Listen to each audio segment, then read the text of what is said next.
મિત્રો આજે આપણે આવી પહોંચ્યા છે આસ્થાનું પ્રતીક એવું સોનગઢ તાલુકાનું દેવલી માળી ધામ, જે આદિવાસી સમાજ માટે આ સમય જે હોય છે તે સમયમાં મોટી સંખ્યામાં આસપાસના ભાવિ ભક્તો અહીંયા આવે છે અને ફક્ત સોનગઢ કે તાપી જિલ્લા નહીં પણ અન્ય જિલ્લાઓમાંથી પણ અહીંયા ભાવિ ભક્તો જ્યારે આવતા હોય છે ત્યારે આપણે અહીંયા પહોંચી ચૂક્યા છે આદિવાસી સમાજનું પ્રતીક એવું દેવલી માળી ધામ. તાપી જિલ્લાના સોનગઢ તાલુકામાં આવેલ આદિવાસી સમાજનું આસ્થાનું પ્રતીક એટલે કે દેવલી માળી મંદિર, જે વર્ષો વર્ષથી ત્યાં પારંપરિક મેળો ભરાય છે અને આદિવાસી સમાજ અને અન્ય સમાજના લોકો ફક્ત તાપી જિલ્લો જ નહીં પણ અન્ય રાજ્યમાંથી પણ આવીને આસ્થાભેર દેવલી માળી મંદિરના દર્શન કરી ધન્યતા અનુભવે છે.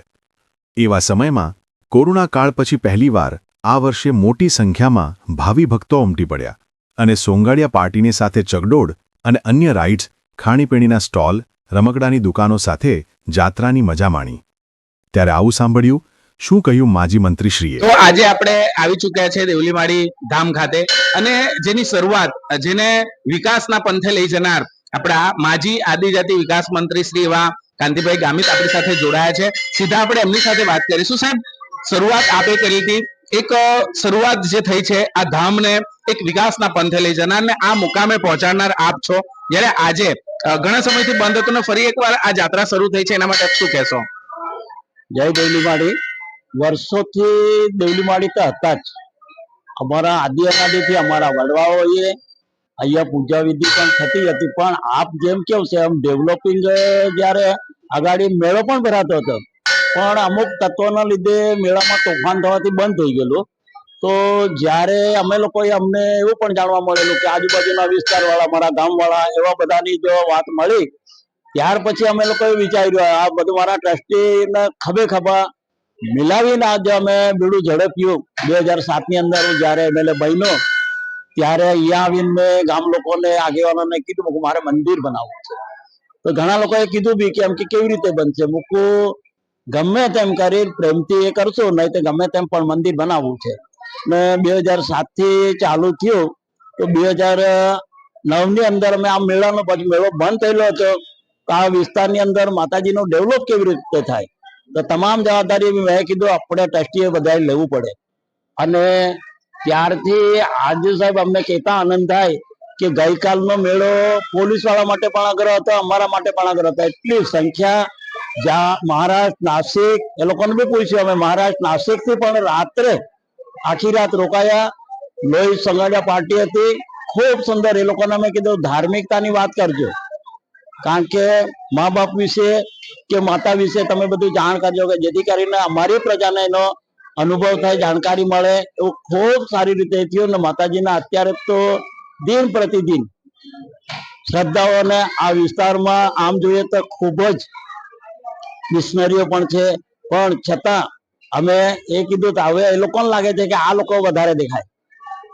ગાડીઓની સંખ્યા 2-3 કિલોમીટર ટ્રાફિક જામ હતો રાત્રે. પોલીસ વાળાને અમારે વિનંતી કરવી પડે, અમારા ડિરેક્ટરોને મોકલવા પડે કે જાઓ તમે સાથે જાઓ અને સુલે શાંતિનો ભંગ નહીં થાય તેના માટે કાળજી લો. પણ માતાજીની કૃપા છે, આજ દિન સુધી કોઈ પણ તણખલું થયું નથી. આપ સૌએ અહીંયા આવી માતાજીના ધામ માટે, માતાજીના પ્રચાર માટે, પ્રસાર માટે તમે આપ સૌ આવ્યા, હું તમારો આભાર માની. જે અમે જાણ્યું કે છે નવસારી, ડાંગ, વલસાડ, મહારાષ્ટ્રથી લોકો આવે છે અને આપે જણાવ્યું ઘણી મોટી સંખ્યામાં જ્યારે આવતા હોય છે લોકો, તેવા સમયમાં થોડીક મિશનરીની વાતો થઈ. પણ આજે અસલ આદિવાસી જાણી ચૂક્યા છે કે આપણા અસલ કુળદેવી આ જ છે, એમને શું સંદેશ આપશો? આજે એ લોકોને પણ ખબર પડી ગયેલી છે. અહીંયા જો મેળો ખરો ને સર, તો મેળાની અંદર બી એ લોકો ખરીદી માટે આવે છે. મેં જ કીધું તમને પકડી નહીં લેશે, તમે આવો, આ મેળાનો આનંદ માણો. એ લોકો પણ અત્યારે અમારી જોડે મેચ થઈ ગયેલા છે અને ખૂબ જ શ્રદ્ધા. એ લોકોને ખબર પડી છે કે સાચું ને ખોટું એ લોકોને ખબર પડી છે. અમને તો ખબર હતી જ કે માતાજી સાક્ષાત્કાર છે. અહીંયા ઘણા અનુભવો થયેલા છે. તેમાં તો અમારે વાત કરીએ ને સર તો બહુ લાંબી થાય. અમારા જે મંત્રી છે અહીંના, તો એ મંત્રીને પણ એવો જાત અનુભવ થયેલો છે કે માતાજી સાક્ષાત્કાર છે.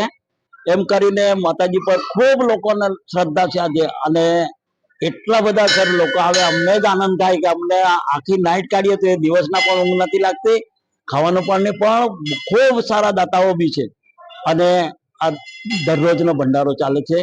હા, અધિકારીઓને પણ અમે વેલકમ કરીએ, આવો તમે એ કરીને બધા જ જોડે સુમેળતી રહેતા છે ને સુલે શાંતિનો ખૂબ માતાજીનો આશીર્વાદ છે કે કોઈ તણકલું થવા નથી દીધું. ખૂબ મોટો મેળો થઈ ગયેલો છે અને સાફ સફાઈ માટે પણ અમે સરકારના આદેશ પ્રમાણે એનું પણ ધ્યાન રાખીએ છીએ બધી જાતનો. એટલે અમને તો ખૂબ આનંદ છે સાહેબ. આપ જેવા પણ હજુ આવીને હજુ આખા દેશમાં દેવલી માળી દેખાય એવું આપ સૌ કરો એવી આશા સાથે મારી વાણીને વિરામ આપો. જય દેવલી માળી. પહેલી વાર જ આવ્યા છે. બરાબર છે.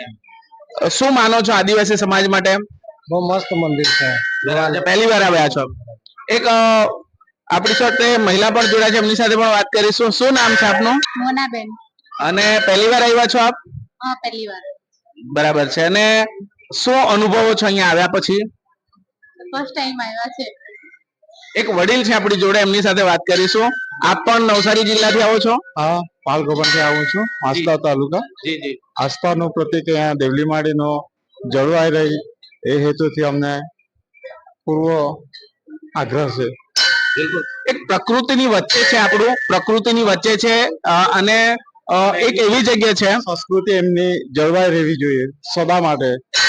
એમ ઉચ્ચ સ્તરીય વિકાસ થવો જોઈએ આ મંદિરનો, એવી અભ્યર્થના. બિલકુલ. આપણી સાથે ઘણા બધા ભાવિ ભક્તો પાછળ પણ જોડાયા છે. હું કેમેરામેનને વિનંતી કરીશ કે એમની જોડે પણ આપણે વાત કરીશું. અને એક આજે ઘણી મોટી સંખ્યામાં લોકો અહીંયા આવ્યા છે. આપણે એમની સાથે પણ વાત કરવાની કોશિશ કરીશું ચોક્કસથી.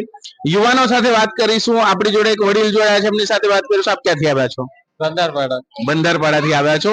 અને દર વર્ષે આવો છો આપ? હા, દર વર્ષે ભાઈ. કેટલા સમય પછી દેવલી માળીમાં આ જાત્રાનું આયોજન થયું છે? આ તો ઘણો વર્ષથી આયોજન થયું છે. વચ્ચે કેમ આ જે જાત્રા છે રોકાઈ હતી? કોરોના લીધે ને રોકાયો હતો. જી બિલકુલ. તો હવે આજે જયારે આટલા સમય પછી પાછી જયારે જાત્રા અહીંયા આયોજિત થઈ છે, આનંદ કેટલો અનુભવો છો આપ? બહુ આનંદ આવે છે અમને. બરાબર છે. હા. અને આટલા સમય પછી જાત્રા આવી છે, શું શું વસ્તુઓ અહીંયા જોવા મળશે લોકો જયારે અહીંયા આવશે? બધું વસ્તુ અહીંયા વધુ આવે છે. જી બિલકુલ. તો અહીંયા મોટી સંખ્યામાં ચકડોળ આવી છે, નાના બાળકો માટે રાઇડ્સ આવી છે, ખાણીપીણીની દુકાનો આવી છે. અને આજે મંદિરમાં જયારે જીજે દેશી ન્યૂઝની ટીમ અહીંયા પહોંચી છે, હું સીધા દર્શન કરાવીશ. અહીંયા મોટી સંખ્યામાં ભાવિ ભક્તો જયારે આવ્યા છે, તો આ છે દેવલી માળી મંદિર, જે સોનગઢ તાલુકાનું ધાર્મિક સ્થાન છે. અને વર્ષોથી અહીંયા જાત્રા આ સમયમાં ભરાતી હોય છે. અને આગેવાનો જોડે પણ આપણે વાત કરવાની ચોક્કસથી કોશિશ કરીશું. જી, આપણી સાથે અન્ય જિલ્લામાંથી આવેલ વાંસદા તાલુકામાંથી આવેલ એક યુવા સાથે આપણે વાત કરીશું. જી, કેવો અનુભવ રહ્યો આપનો? આજે અમે દેવલી માતાના મંદિરે આવ્યા છે. આપણે કુલદેવી માતાનું મંદિર છે, તો ખૂબ સરસ મંદિર છે. ઘણા ભાવિ ભક્તો આવે છે અને અહીંયા મેળાનું બી આયોજન એ લોકોએ જોરદાર કરેલું છે. મસ્ત મજા આવી, સારી રીતે દર્શન કર્યા છે અને મેળાનું બી અમે એન્જોય કર્યો છે. બિલકુલ. આપણે એકલા આવ્યા છો કે ઘણા બધા લોકો આવ્યા છે? અમારી સાથે આખી બસ છે અને આમાં આખી ફળિયાની ટીમ છે, એટલે કે અમારે પર 60-65 જણા અમે બધા સાથે આવ્યા છે. અને પહેલી વાર આવ્યા છે? હા, પહેલી વાર આવ્યા. કેવો અનુભવ રહ્યો પહેલી વારનો? પહેલી વાર આવ્યા, ખૂબ સરસ અનુભવ રહ્યો, મજા આવી, ખૂબ એન્જોય કર્યું છે અને માતાના દર્શન બી સારી રીતે કર્યા. બિલકુલ. આદિવાસી સમાજ માટેની વાત છે, પ્રકૃતિની વાત છે, પણ એ સિવાય ધાર્મિક જે આપણી માન્યતાઓ છે, એમાં દેવમોગરા માતા હોય કે દેવલી માળી હોય, આપણામાં પ્રથમ સ્થાને આવે છે. ત્યારે એ માટે શું કહેશો આપ યુવાનોને ખાસ કરીને? આપણી જે આદિવાસી માટેની જે કુળદેવી છે, દેવમોગરા માતા છે, આપણે આ દેવલી માતા મંદિર છે, જે આપણે એમ કોઈ બી માન્યતા રાખીએ છીએ કે આપણને સફળ થાય છે. એટલા માટે મેં દરેક ભક્તોને કહેવા માંગુ છું કે તમે આવી રીતે આવો અને દર્શન કરો.